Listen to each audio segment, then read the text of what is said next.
გაახალგაზრდავების გენეტიკა და სიცოცხლის გახანგრძლივების მედიცინა, longevity medicine, დღეს მეცნიერების ყველაზე სწრაფად განვითარებადი სფეროა.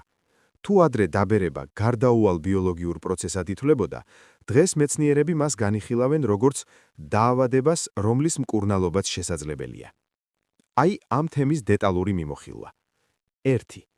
იამანაკას ფაქტორები. უჯრედული რესეტი.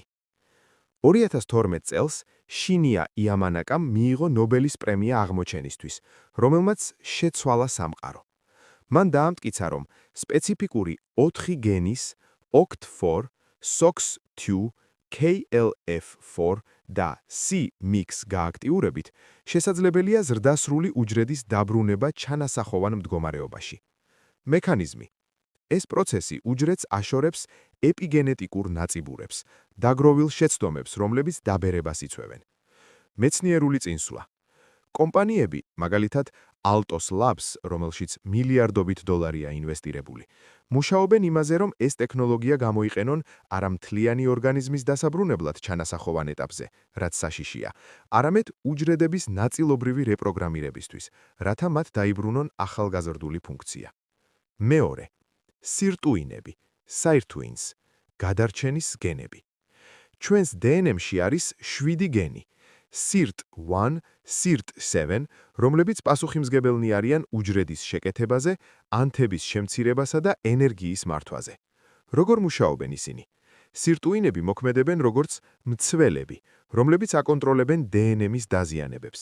მათი აქტივობისთვის აუცილებელია მოლეკულა NAD+. წინსვლა. ასაკთან ერთად NAD+-ის დონე იკლებს.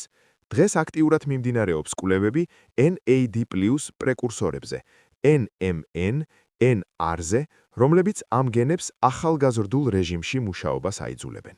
3. სენოლიტიკები, ზომბი უჯრედების მოშორება. დაბერების ერთ-ერთი მთავარი მიზეზი ეგრეთ წოდებული სენესცენტური უჯრედებია. ეს არის უჯრედები, რომლებმაც შეწყვიტეს დაყოფა, არ კვდებიან, მაგრამ გამოყოფენ ტოქსიკურ ნივთიერებებს, რომლებიც მეზობელ უჯრედებს აზიანებენ. მეცნიერული გარღვევა. შეიქმნა წამლების ახალი კლასი, სენოლიტიკები, რომლებიც მიზანმიმართულად პოულობენ და ანადგურებენ ამ ზომბი უჯრედებს. ცხოველებზე ჩატარებულმა ცდებმა აჩვენა სიცოცხლის ხანგრძლივობის 25-30%-ით გაზრდა და ფიზიკური მდგომარეობის მკვეთრი გაუმჯობესება. 4. ტელომერები და ტელომერაზა.